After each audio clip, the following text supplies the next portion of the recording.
Hello and welcome to another episode of Soul Nectar Show, that show where we talk about all things essence, where we gather around the campfire and we share our stories of connection to that which is bigger than us, to the big mystery, the great surprise behind the veil, and that big change that often happens in our lives where we thought life was one way and then we start waking up to realize it's completely different than what we thought was actually happening, and that it's actually even better and really fascinating. And I'm your host, Carrie Hummingbird. I love having these conversations and I love guiding people to their own discovery of their own spiritual path and what's that opening for them. What's that opening for you on your journey?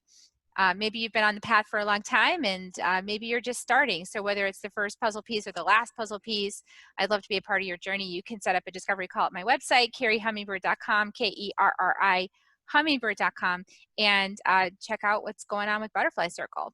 So today's guest, I've read her book called The Buddha Made Me Do It.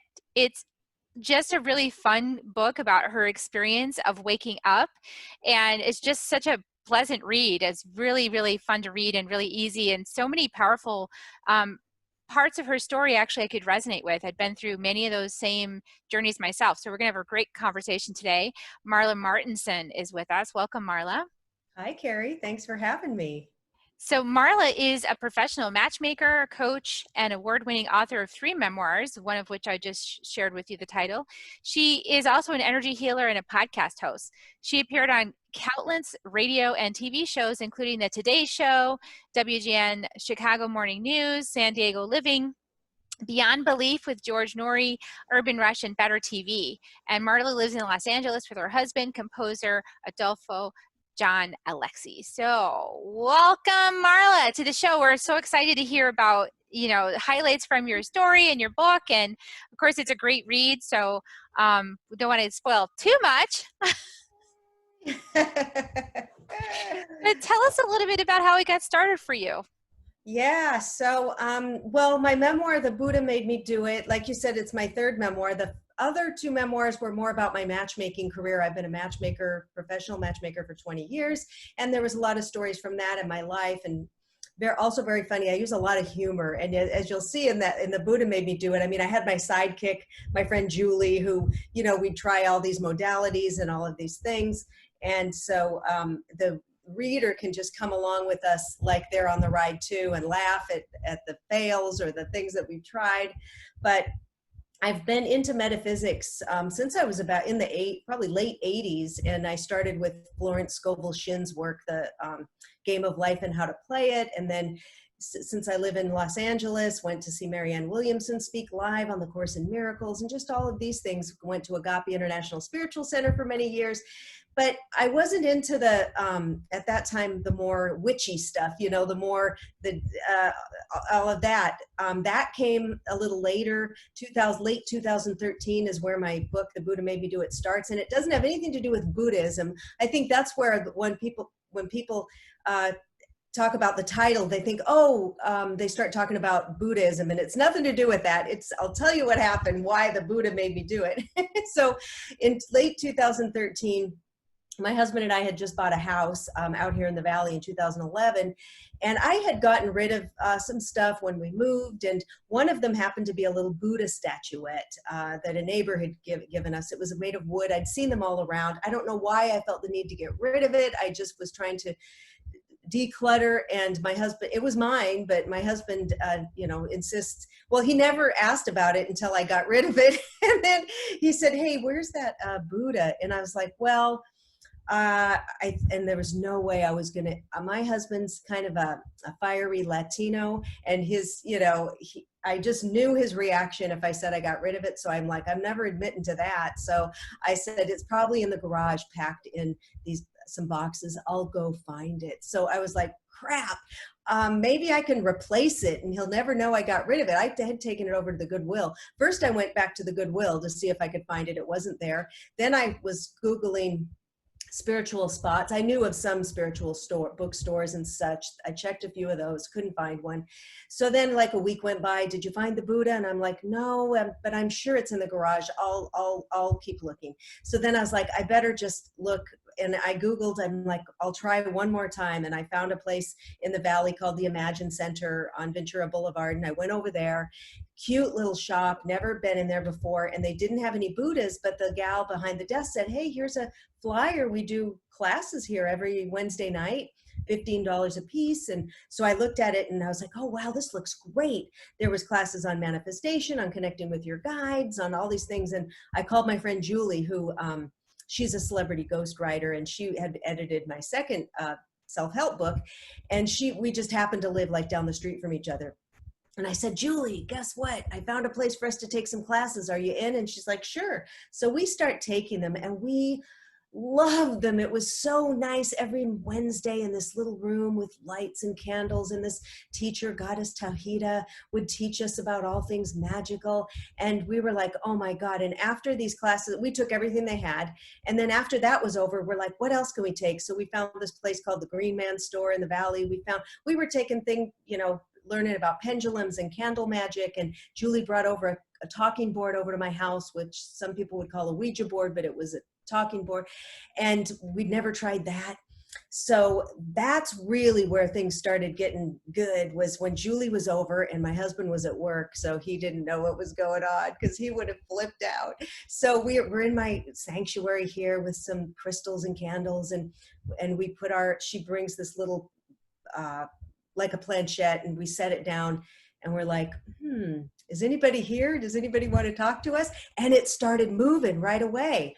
And first we had a trickster that was just like, talking and saying, yeah, I'm here. And it's like, what's your name? And he's like, I'm not going to say. And okay, whatever. And then we said, is there anyone else here? And someone came in and spelled angel. I was like, angel?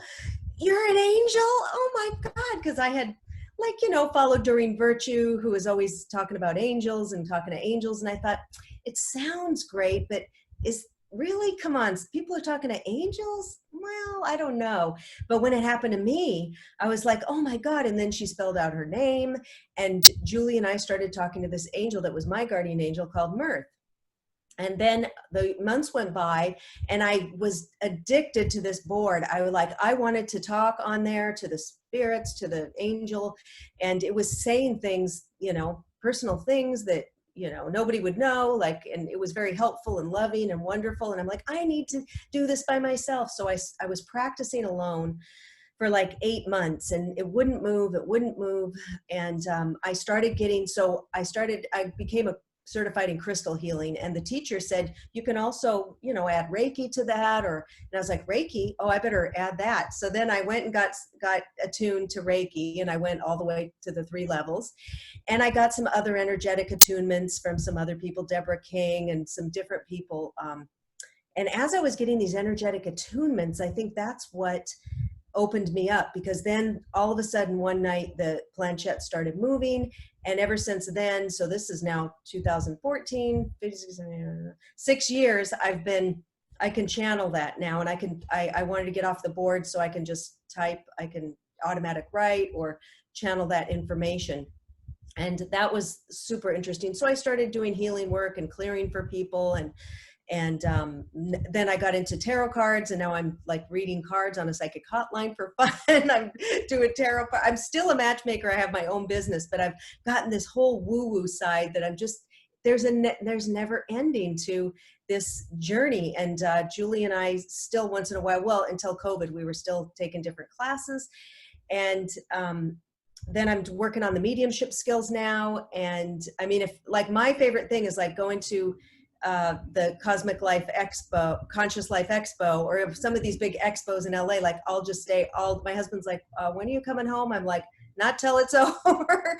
I'm like crazy about it. And now I'm writing my follow-up memoir to The Buddha Made Me Do It. It's called The Magic Seeker. And I'm on the last couple chapters, and I did some plant medicine journey. I've done some things in there. I went even deeper. I've gone shamanic journeys and some other things. And, in The Buddha Made Me Do It, I talk about some astral travel, and my dad came and sat at the edge of my bed, and a lot of things once we start getting those energetic attunements and working with the energy, I notice a lot of paranormal type stuff will start happening.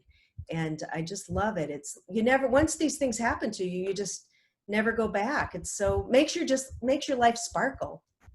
Oh, I love that you said that. Yeah, makes your life sparkle. It sure does, doesn't it? It's so different than the way it was before you started having those experiences. As I guess that's the only way to really say it.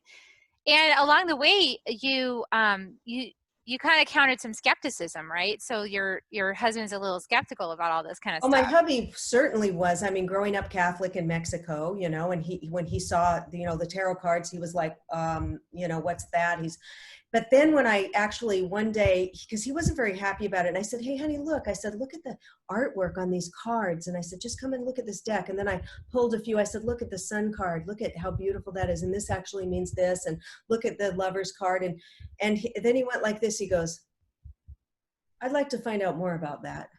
And now every day he comes in my office every morning, he says, let's pull a card. So he wants me to pull a card for him. And he's excited that I'm doing it, because also he can hear me when I'm giving a reading. He says, you're helping people. He said, this is great. You're upbeat, you're positive, you're helping people. So he pretty much, and he loves getting Reiki. He loves crystals.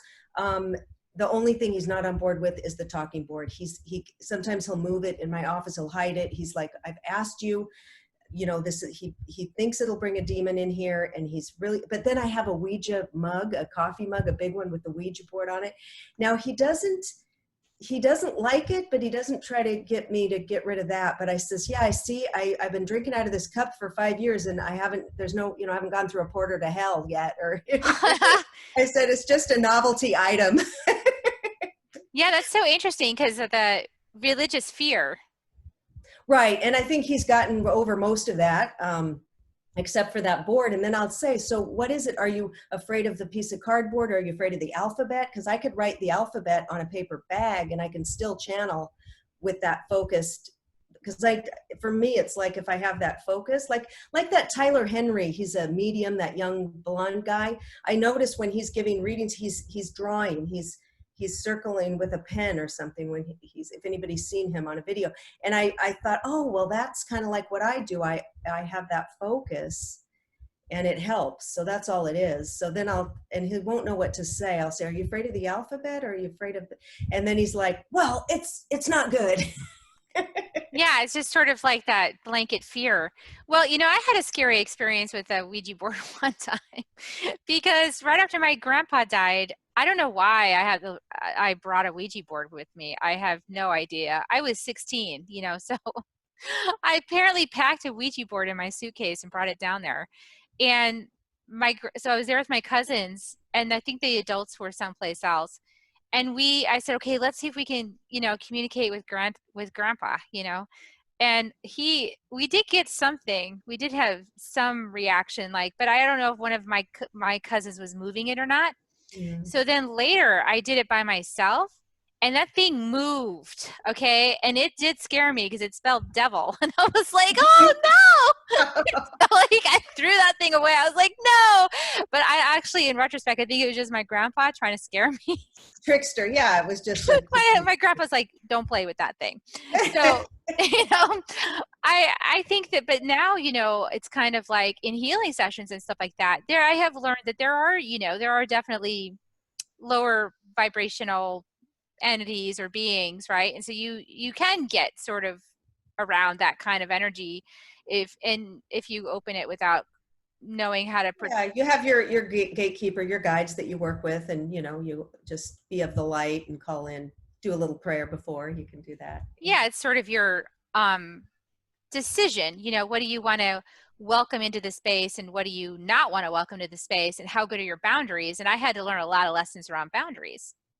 And you don't use it when you're drinking or goofing around or smoking pot or being flippant.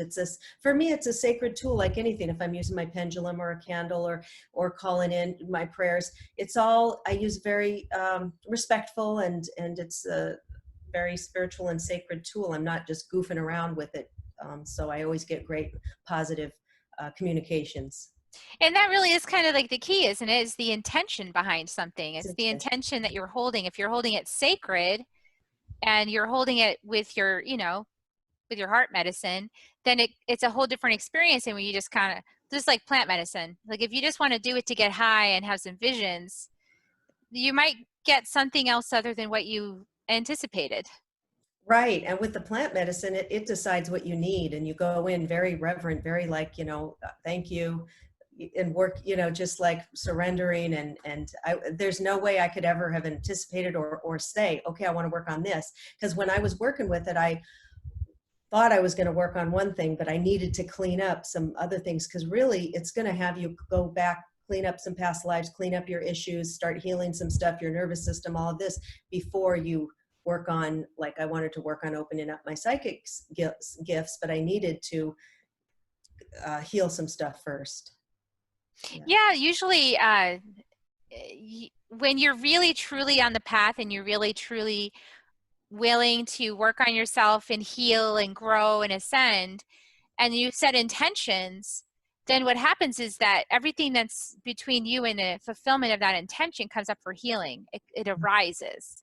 Yeah. So you get that opportunity. That's why I love in your book, you talk about all the different things that you tried and experimented with, and it was kind of like it just kept unfolding and opening. Yeah. I was told by a spirit guide recently that, he's like, you'll try just about anything. You're really kind of off the wall, which is good. I says, yes, I am. I always like compare myself to Pippi Longstocking. You know how she's like, she just doesn't care what anybody thinks, and she'll do what she wants and try anything. I love that. So has your husband read your book? Because now he must, if he's read your book, he must know what happened to the Buddha. No, but we had a very interesting experience on Coast to Coast AM with George Noory. So George is a friend of my husband. That's how I met George. And he's known him for many, many years. And I've been on the show quite a few times, and we went on with Buddha. And George really he says to me, I don't want any of this, woo-woo stuff. I want dark when you come on. He kind of wanted to really make it, exciting for the show or whatever. Anyway, so the studio's 3 miles from our house. So I always go in studio. And so we're sitting there, and Adolfo always comes too. And he was in another room though, but I was in with George in the studio. And then he's talking, and he wanted to talk about the Ouija board and stuff, but that's just one part of the book. It's just and he's like, well, you shouldn't do it because he hates it. You shouldn't do it. And, you got to promise me you're going to stop this. And he goes, well, actually, let's just bring your husband on the show and ask him what he thinks about what you're doing. My husband comes on in front of like 3 million people. And George is like, what do you think about your wife, what she's getting into and all this? And he's like, well, George, I'm very concerned about her. I'm very worried because she's really getting into this stuff, and people start emailing me, you're a witch and you're really getting into all this negativity. And then other people were emailing me, I'm so sorry that they sideswiped you like this, or they did this to you. You're great. I'm so sorry that they did this. And I was like, and my mother was like furious. She was listening. She's like, God dang it, George. My husband hadn't read it, but he, George was bringing this stuff up in the book, and then my husband's chiming in. I'm like, I felt like ambushed. I was like, I don't know what's going on here. And then my hubby found out about the Buddha that I'd given away on the show too, because I had told the story. Well, my husband wanted to know where the Buddha was. I gave it away, and I told him it was in the garage. So, but he didn't seem to care at that point, but he was, looking back, I think it's hilarious. But anyway. That is pretty funny. It's just kind of getting caught up there with your husband on the show. But, doesn't that highlight the dynamic though? Because a lot of people experience this where they start to open up their spirituality. They start to open up that channel. They start to experiment with things and explore. And usually it's the woman. Yeah. Just saying. And then the man's like, what are you doing? You're changing. I don't know this. Like, I love this story about you were getting the healing, like the cupping healing to your body and the bamboo beating. Oh my God. You guys, if you read that story, my book, The Buddha Made Me Do It, I think it's this chapter 2. It's called The Bamboo Beating. And I went to this Chinese doctor, her herbalist, and amazing guy up in Northridge. And I was going in that shop to get tea and to get some things. And I found out about this percussion therapy that he invented. And they take sticks of bamboo, and you lay there and they beat on your body, not even that hard, but what it does is it brings up any trauma, emotional trauma and stuff. I have never felt anything so painful in my life, just hot, burning, and he's not even hitting it that hard. It was unbelievable. And then if he hits it in a spot, it doesn't hurt that much, then I guess there's no trauma to bring up. So then I'm like, okay, so we did that. And of course, one session's not enough. You got to do like 5 or 6 to really get out all the trauma, you know. So, and then he says, oh, also we do cupping, which is very popular in China. I think I've even read that they even do it on the street. You know, you can go get your cupping. It separates the fascia from the muscle, and that allows chi, the energy, to flow through your body better. And so they screw on these cups, you know, on the back, and I'm laying there, I mean, naked except for my little underwear with this guy, you know, and he's beating on me and screwing cups. And then he says, well, should we go all the way? And I'm like, what? And he says, and I look over at this container with some leeches in it. And leeches, I guess, they find where what bad energy is or the bad stuff, and they go and they suck it out. I don't know, but I'm like, let's do it, you know. And I was aware that I was writing about this stuff too, so I maybe would go a little farther than I would, because I wanted to share. But it was hilarious. It wasn't hilarious when I got home and I had these bruises, bad bruises all over my body, and I was like, how am I going to hide this from my husband? And I thought, well, I think it was winter. Not, you know, in LA, you can still wear long sleeves and stuff in the winter. And I thought, but at some point he's going to see me, you know, getting into the shower or something. And I thought I better come clean. And I showed him, and the shock on his face, he's like, oh my God, what if you never heal these bruises on your beautiful skin? And I'm like, yeah, but I mean, other people have done it. Nobody else had permanent bruises. And that was pretty bad. So, you know, it hasn't always been easy. But you know, this is like a thing a lot of women face as they start opening up their spiritual path, and they go, well, I need to go do this, and now I'm going to go do this. It's very like inspired. Like you just have to keep going from one thing to the next thing to the next thing to the next thing. And the husband who's not into it is just seeing the money fly out the door and like all these weird things you're doing. So how do you navigate that? You know, I mean, how did you navigate that, knowing that he was very resistant, you know, to you doing that exploration? The money thing was a big thing too. I did spend a lot of money. I was making really great money too at that time, thank God, but I did spend a lot of money. But I told him things were a lot less than they were. Let's put it that way. So you use the art of deception to the art of just a little bit of, you know, like a crystal would be like, you know, $60. Oh, I got it on sale for $20 or whatever, you know, and he believed it. But I've when I think about it, because he's like, you spent thousands of dollars on all this bullshit and all this stuff.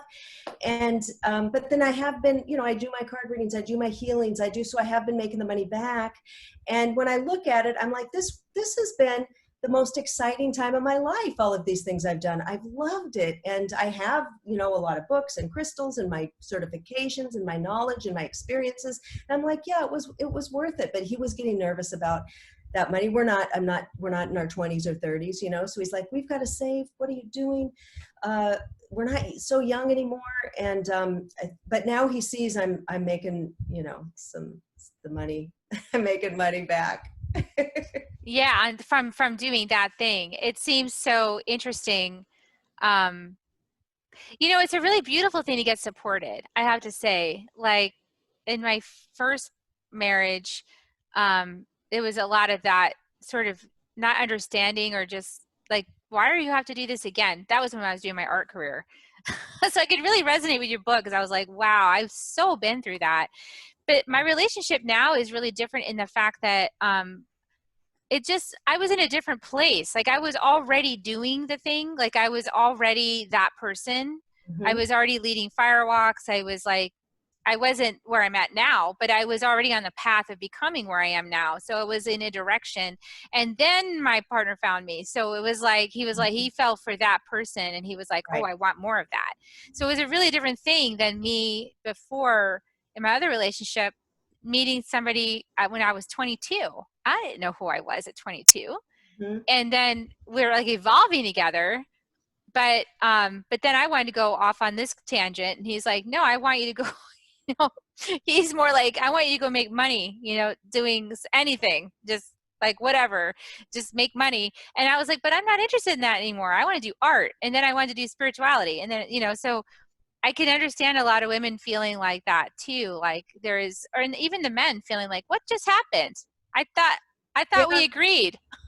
Well, we've been together 20 years, so the first Yeah. before up to 2013, I was doing my vision board. I was going to, the spiritual some things, but it wasn't into all the stuff like I am now. And so I think he was like, what in the hell happened? Like, now you're into witchcraft and, what are you doing? He's like really freaking out. But now he's more like, he'll say, oh, you're so magical. You're so amazing. And pull me a card. And what does this crystal mean? And I'll give him a crystal for his office. And he likes that. So he has opened up. I'll tell you a really funny story. This is the first story in my new book, The Magic Seeker, that's not out yet. I'm working on it. But so I still I still have my business as a matchmaker. So, like I'm a business owner and all that. I have a friend who was reading tarot cards at festivals, at parties, and that was her job. And she belly dances, and she's my age, and she loved it. And I always thought, God, it just seems so fun and so magical to just read cards at a party. And I'd hear these podcasts of these other women doing it, and I thought I really would love to do that. So I contacted this party psychic place and I got hired on. And so she says, okay, well, I'll book you on parties. And I thought, that sounds so fun. I can make some money and do something fun on the side, because my matchmaking I'm not working like 40 hours a week. I have a certain amount of clients. I do have time.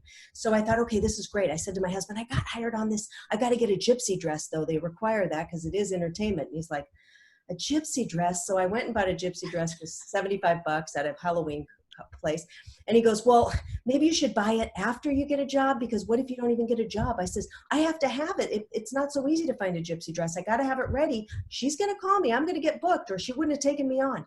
So he's like, good luck. So I got the dress. Like a few days later, I got booked on a party. I was like, all right. I put on the dress. I'm twirling around. He goes, well, it actually does look pretty cool. So I'm like, okay, great. I'm going to this party. So I go work this like 40th birthday party or something. There's all these people. They have me in this room with candles, and I've got my dress, and I'm there till everybody wants a reading. The bartender, the DJ, everybody at the whole place. So I'm there till I don't get home till like 1 a.m. I drive and he's sitting there in the bedroom watching TV.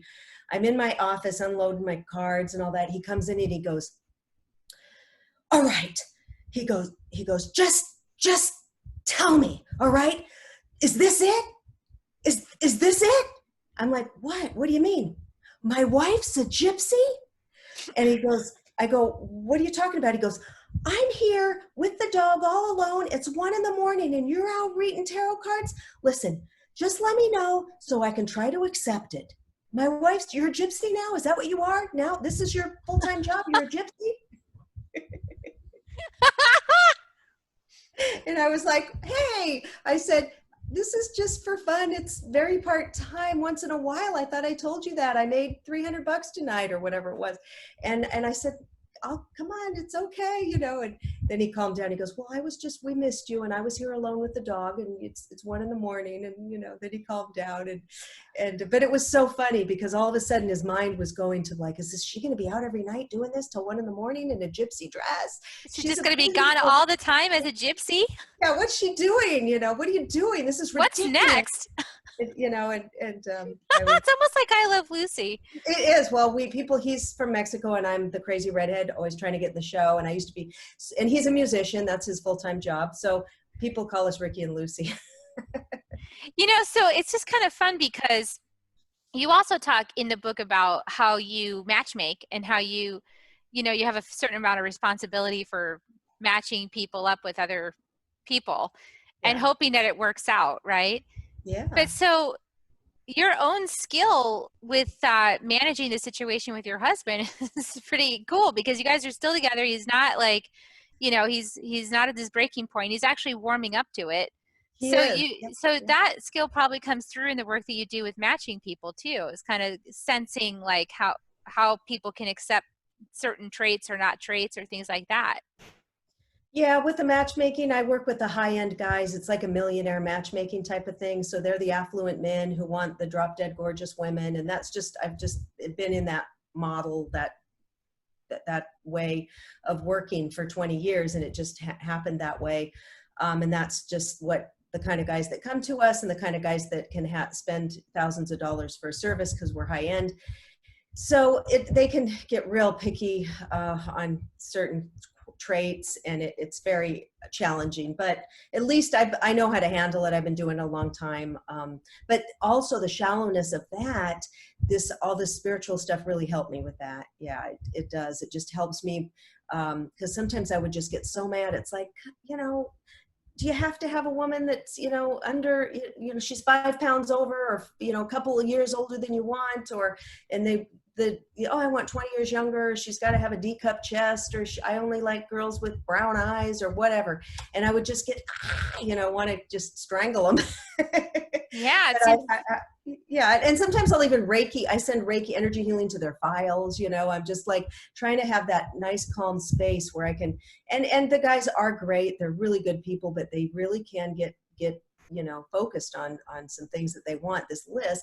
Whereas the women could get focused too. Like, I'll only date men 6 feet and up. And, there's so many wonderful, amazing men out there who's 5'9", 5'10", but, and they'll be focused on one thing, or, he has to have all his hair, and, just things when we know that there's so much more to a person. And as we get older, people change, and you want to find that person that will accept you for who you are, and that soul connection, and treat you well, and all of that. So when I see humans focus on that they're too much on the outer, and I know we've got our egos and our preferences, and we're visual, but I try to get people to go a little deeper, to find that special someone. Because there are people that I've been matching for 20 years and they're still single. Like, I met them 20 years ago when I got in the business, and they're still single. And I know why, but they don't want to do that work on themselves, some people. So That is so interesting, to be operating at that, to be able to see, okay, I'm operating at this level with people, and really there's like all this depth. And if they would go here, they would find a match beyond their wildest dreams, but they just refuse to go down here in this place. yeah, That's I so have interesting. one guy, he's 51. He wants a real spiritual gal. He won't date anyone over 37. And I had some great gals who fit everything, and they were 42, 43. I had like 4 or 5 of them that fit everything. And he's like, no, he says, I look younger than I am, and I don't have to settle. I'm not settling. I don't have to. Well, guess what? He's been single a long time.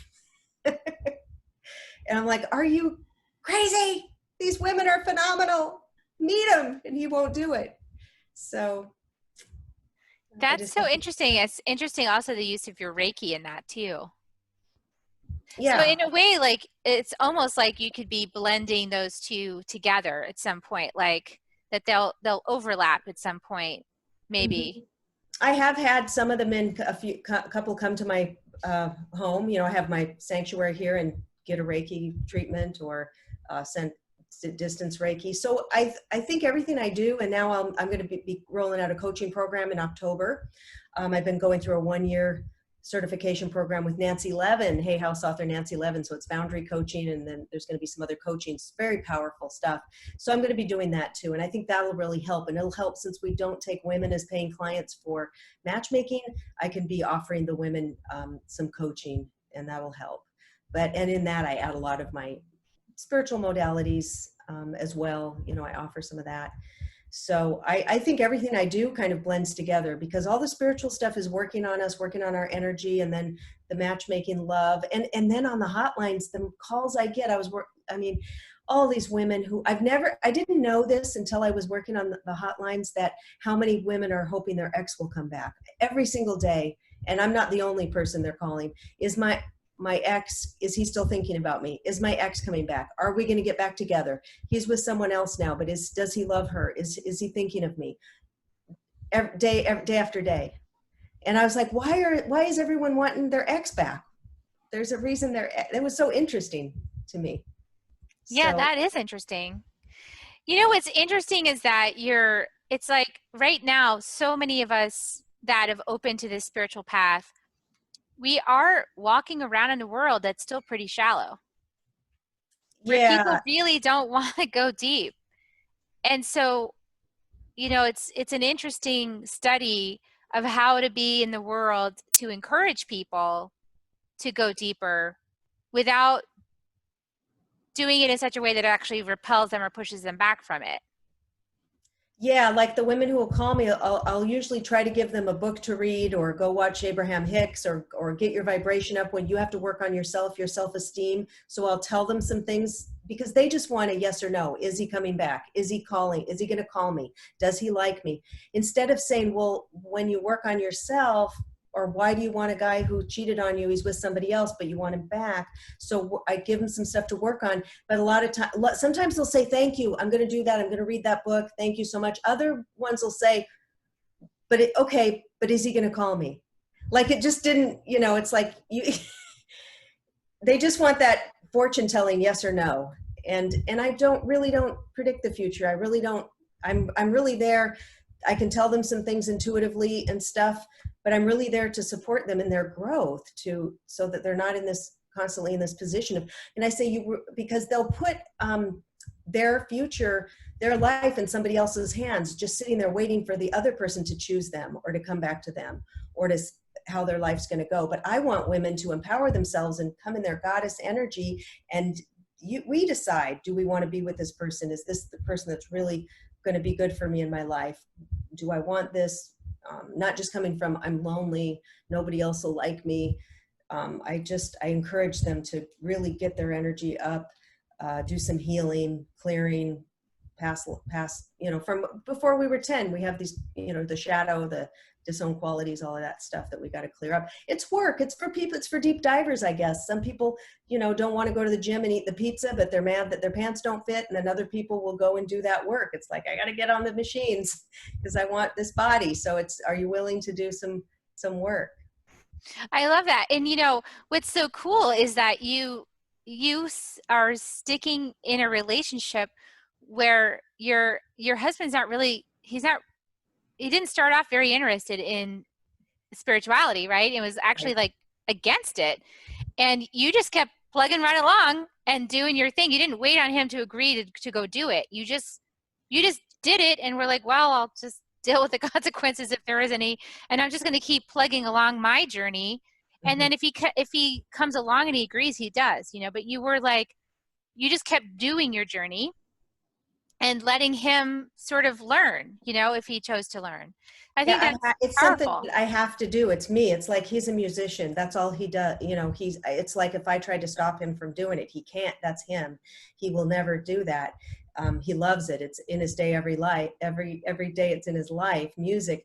So that's in me. It's like since I was a kid, though, I had these, things magical stuff in my life and thoughts about it and always loved it. And so it's me. And he would never stop me. If anybody tried to stop me, I'd have to say, okay, well, let's go our separate ways and just be friends. But he doesn't. It's interesting. We do have a lot of past lives together. We've discovered through channelers and through different work, and we've got some major past life stuff. So it's like we're soul family, and we clash a lot. It's the twin flame where the spirit guide Red Eagle, who is channeled through Riz Mirza. I go to I've been working with him for 2 years, listening to his wisdom. And he says, a twin flame, people want to know soulmate, twin flame. He says, twin flame, you might not want one because those are the ones you might want to kill. And some people have those. He says, like Kurt Cobain and Courtney Love, those were twin flame relationship. They're ones where they really show you your crap, call you on your stuff. You're learning, you're growing. It's not easy. But it's that kind of relationship where it's not just easy to split up either. You're in there, you're working on your stuff, realizing you still love each other, your soul family. And then soulmates there's so many soulmates, friends, pets, people, boyfriends, soulmate that travel in our soul group. And I don't think people should, looking as a matchmaker, people looking for a love, I don't think you need to worry about that. Oh, is my soulmate or twin flame or this? Just find somebody. It's hard enough to find somebody you can get along with, that you can really stand.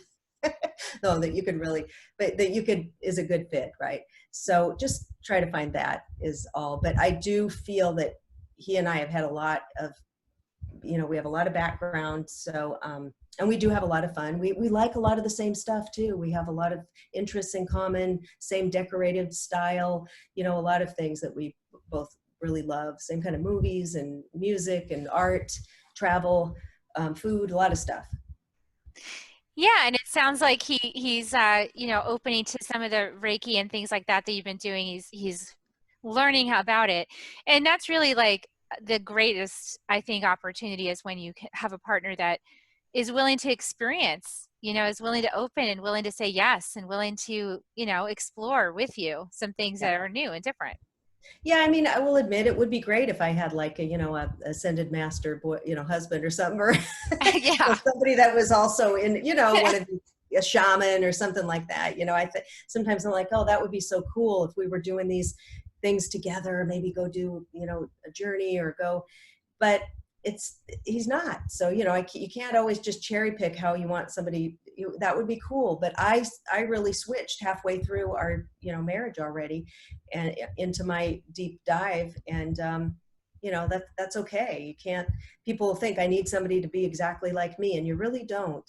There's a contrast and you learn from each other. And he keeps me grounded he's very good with money and practical stuff, that Virgo. And so he Oh, does, Virgo. investing Yeah. and invest in my money. He's helping me, and who knows, maybe I'd be broke if it wasn't for him. Yeah, Managing it's nice to have somebody good with that stuff, right? Yeah, he's very good with just getting discounts, getting a better deal from Sprint or whatever. He's getting on the phone. And sometimes having those, I've had naysayers in my life, and sometimes having a naysayer just helps you dive deeper into knowing. It's like, well, no, this is true for me. It Right. helps you to kind of claim it for yourself too. But it's funny sometimes, like we have our TV in our bedroom, so we watch TV in bed. And so one night I was laying there on my side close to the edge, and I feel my spirit guide pulled my hair, because I feel it on my hair. I don't know if you've had that before, but Oh yeah, definitely sometimes I'll I get do. Like sometimes I feel like they're like stroking touching. my hair or something. And this one was really, I felt my hair go like this. And I said, I screamed. I said, hey, stop that. And then my husband was like, what in the hell's going on? I said, the spirits are pulling my hair. And he's like, okay, like, is it time for the loony bin? He's like, Marla. And I just said, you guys quit teasing me. And I said, it's okay. Let's continue watching the show. And he just rolled his eyes, As long as you have a husband that won't put you away in the loony bin, you're all set. As a woman opening to her spirituality right now, so many of us are opening to it, and it's a new awakening, and it's a new world, and it's not the same world that everyone's been accustomed to. So it's going to be new and different for a while, and Yes. hopefully forever, as far as I'm Oh, concerned. yeah. And we've got the Lionsgate portal energy right now. And exactly. Well, it is interesting how you said, so many people are open, and so many people are still at the shallow. But we're having this big awakening. But so they do need us, the light workers, to help, because, like you said, I'm noticing there are a lot of people still living in that lower chakra experience with, the drama. Some women call me, they're in these love triangles, or they're, it's just in kind of in that muck where I was in my 20s, always drama with boyfriends, relationships, drinking a whole bottle of wine because the guy didn't call me back, or, crazy. So we got to just hold that energy and keep chipping away at giving them tools to try to help them to get out of that. But a lot of the people are young who call too. So it's like hormones going wild, and it's a hard time, like 18 to 30 or whatever. You're always breaking up and wanting this guy and wanting the bad boy, and it's a challenging time.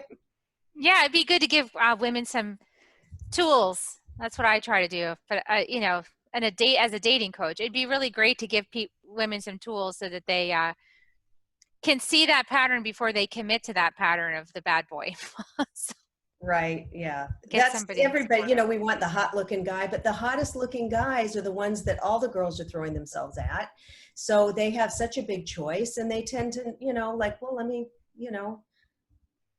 go around, date around and it just doesn't. And then later the women, like they get in their 30s, like, okay, I dated the hot guy, the bad boy. Now I just want a good guy. And then when the girls get in the 40s and they're like, I just want a guy who has his teeth and his hair and you know, like they really, you know, I just want a good guy because I dealt with the cheaters, the bad boys, the guys who aren't so honest. And then they're like, where are the good guys? And it's like, well, the good guys, you didn't want them, you know, 10 years ago, but that's okay. We've got them now.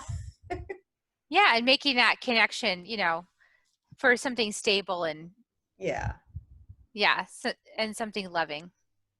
exactly. And he can still be cute. Yeah, cute. That's right. Well, I can appreciate that journey, and I can appreciate the dating journey. I went on a lot of dates myself in between my former relationship and my relationship now, and boy, I learned a lot through that process of dating, how different people are and how they view things. And it's a beautiful thing to guide people through that, Marla. What a journey to take people on through that process of discovery about themselves and about what's out there in the world and helping people to make those connections, hopefully with their highest good. And using your Reiki on that. I love that. Putting the Reiki on it. Yeah, give it some healing. Clearing that stuff. And yeah, exactly. Yeah.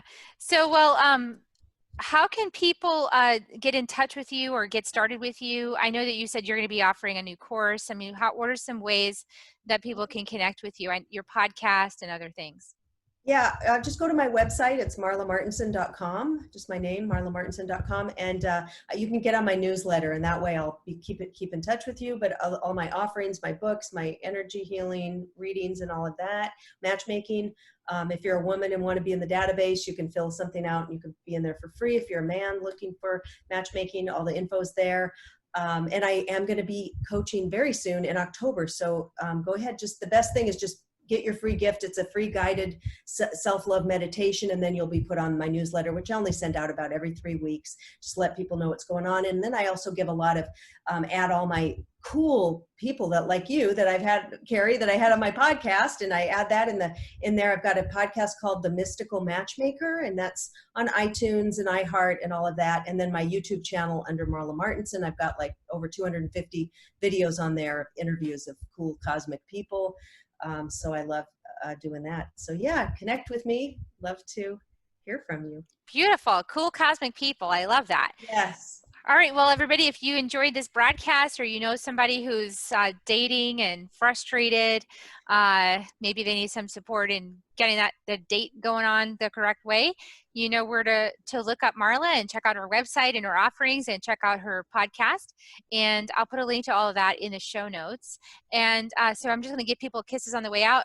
Before I give you my kisses, though, I want to remind you, please like and share this episode out to help more people find us. And okay, now I'll give you my kisses because I asked you for what I want. Now I'm going to give you some reward. Here they come. You want to join me in giving people kisses? Yes. All right, here they go. Love you. And we'll see you next time on Soul Nectar Show. Bye for now.